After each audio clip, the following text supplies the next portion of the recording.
આપણે છે ને બધા જ આપણી જાતને, બધાની વાત કરું છું, આપણા બધાની, આપણે બધા જ આપણી જાતને બહુ બુદ્ધિશાળી માનીએ છીએ. અને બે વસ્તુ કોઈક ફિલ્ડની ખબર પડે ને એટલે આપણને એમ થાય કે હું લેખ લખવા સમર્થ છું, હું આમાં એક ઓપિનિયન આપવા સમર્થ છું, આ શું છે મને ખબર છે. બે જ આઈટમ આવડતી હોય, અને તો આપણને એમ થાય કે આપણને બધી જ ખબર છે. તેમ તો શેર બજારની ખબર છે, કાલ સવારે નાખ ને 10 લાખ ખબર પડશે.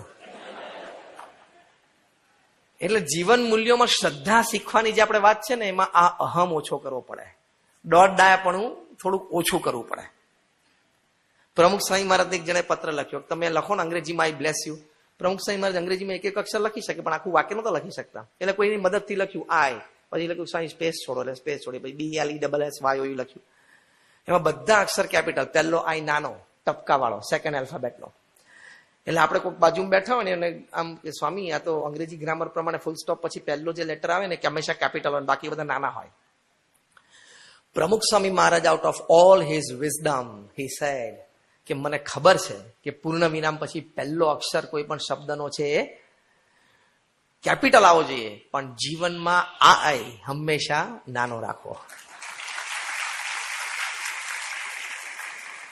અને તમે બુદ્ધિથી વિચારો ને, હવે આ વાક્ય બહુ સાંભળજો, અને આ વાક્ય હવે તમે 10 દિવસ સુધી ખાલી મગજ સમક્ષ રાખજો એટલે તમને અનુભવ થશે. હું જે હવે વાક્ય બોલું છું, તમે શાંતિથી બુદ્ધિથી વિચારશો ને, રિફ્લેક્ટ કરશો ને અંદર, ઇન્ટ્રોસ્પેક્શન, આજુબાજુ એવી ઘટનાઓ બનશે, આજુબાજુ એવા વ્યક્તિઓના અભિપ્રાયો તમને જાણવા મળશે કે આપણી બુદ્ધિનું ડોળ ઓછું થઈ જાય.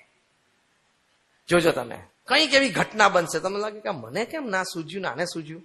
હવે બંને સાથે જ ઉભા હતા, અથવા કોઈ ચર્ચામાં કોઈ બહુ સરસ મુદ્દો બોલશે ને, તમને એમ લાગશે મારા કરતા ઓછો ભણેલો છે, અનુભવ એ ઓછો છે, પણ એને આ સૂઝ્યું, મને કેમ ના સૂઝ્યું.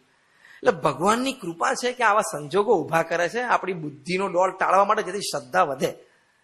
પણ આપણે કેચઅપ નથી કરી શકતા. એ બધી વાતો આપણી આજુબાજુ જે આવું બને છે ને, એને પિકઅપ નથી કરી શકતા.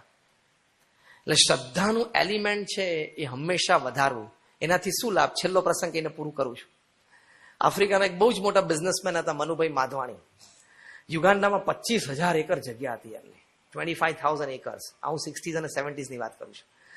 આખું ટાઉન વસાવેલું, વિલેજ નહીં, હા ટાઉન, બધું અંદર, રોડ, રસ્તા ને હોસ્પિટલ્સ ને સ્કૂલ્સ ને બધું, કર્મચારીઓના છોકરાઓ માટે.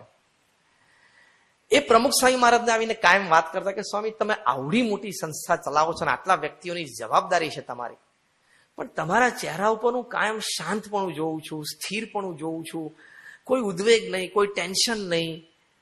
અને મને આમ રાત દિવસ ટેન્શન રહ્યા કરે છે ધંધાનું, રાત દિવસ મનમાં એમ રહ્યા કરે શું થશે, શું થશે, શું થશે. ત્યારે પ્રમુખ સ્વામી મહારાજે બહુ જ સરસ જવાબ આપ્યો.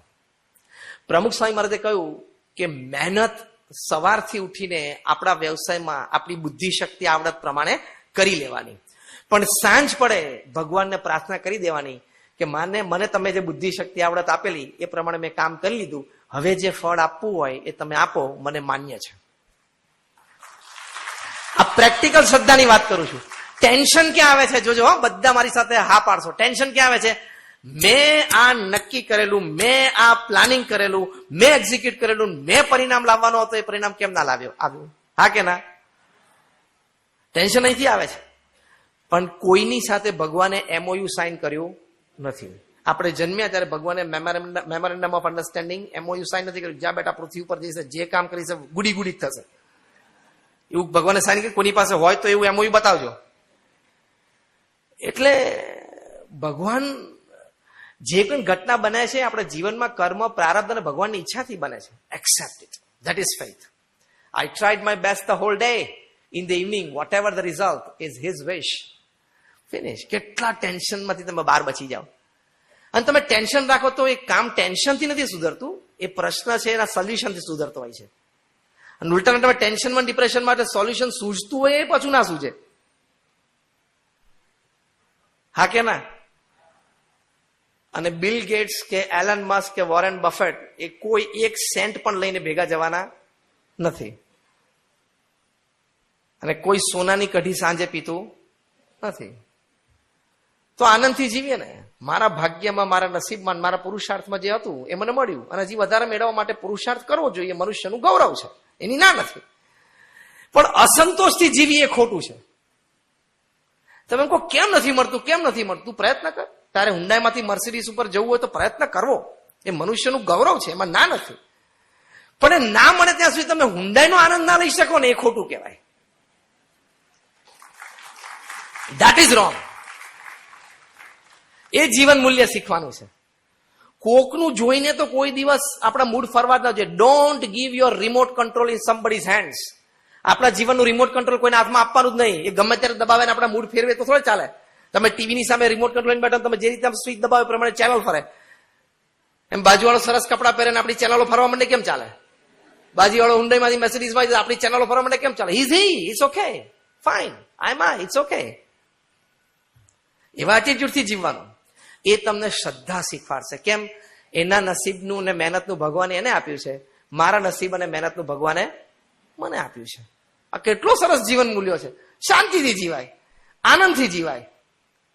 બાકી નેચરલ રિસોર્સિસ તો બધા માટે સરખા છે ને. કરોડપતિ જે શ્વાસ લે છે જે આપણે લઈએ છીએ ને, કરોડપતિ જે પૃથ્વી ઉપર ચાલે છે પૃથ્વી પર જ આપણે ચાલીએ છીએ ને. કરોડપતિ દરિયાને જોઈને જેટલો આનંદ લઈ શકે એટલો આપણે લઈ શકીએ. Natural sources of happiness are equal for everybody. Artificial sources of happiness differ. તો એમાં શ્રદ્ધા રાખવાની. તો કોઈ મનુભાઈ માધવાણી પ્રમુખ સ્વામી મહારાજ પાસે ત્યાં શીખ્યા, વારે વારે એપ્લાય કર્યું, અને 2010ની સાલમાં પ્રમુખ સ્વામી મહારાજને મળ્યા મુંબઈમાં. ત્યારે એમણે કહ્યું કે સ્વામી, આ જીવન મૂલ્ય હું જીવનમાં શીખ્યો, હવે કોઈ જાતનું ટેન્શન રહેતું નથી, કે મેં મારો પુરુષાર્થ કરી લીધો, હવે જે પરિણામે ભગવાનની ઈચ્છા. એટલે આનંદ આનંદ ને આનંદ રહે છે. એટલે બહુ જ મોટો જીવન મૂલ્ય છે. એટલે આપણે 3 જીવન મૂલ્ય અમૃત મંથનમાં શીખ્યા. પહેલી વાત છે વિચારોની સ્પષ્ટતા, વિચારોની સ્વચ્છતા, વિચારોની સમૃદ્ધતા અને વિચારોની સાત્વિકતા. બીજી વાત છે એ રાઇટિયસનેસ, નીતિમત્તા, પ્રામાણિકતા, ધર્મ. અને ત્રીજી વાત છે ભગવાન પ્રત્યેની શ્રદ્ધા અને કંઈક નાની મોટી સમાજ સેવા. તો આનાથી જીવનમાં ઘણો મોટો લાભ છે. આપ સૌ શ્રદ્ધાથી અહીંયા બેઠા અને આટલા સમયથી તમે સાંભળ્યા, એ બદલ આપનો બધાનો ખૂબ ખૂબ આભાર છે. ફરી એક વખત કચ્છ મિત્ર અને જૈન યુથ ફોરમનો આપણે આભાર માનીએ છીએ. આ કાર્યક્રમનું આયોજન થયું છે અને આપ સર્વેનો પણ અમે આભાર માની સાથે સાથે પ્રાર્થના કરીએ છીએ કે આપ સર્વેના જીવનમાં, આ મેં નવી વાત નથી કરી, આ બધા મૂલ્યો ઓછા બનતા હશે, બધાના જીવનમાં છે, પણ આવી વાતો વારે વારે સાંભળીને આ મૂલ્યો વધારે જીવનમાં દ્રઢ થતા હોય છે. તેવી કૃપા આપણા સૌ ઉપર થાય એ ભગવાનને પ્રાર્થના. શ્રી સ્વામિનારાયણ ભગવાનની જય.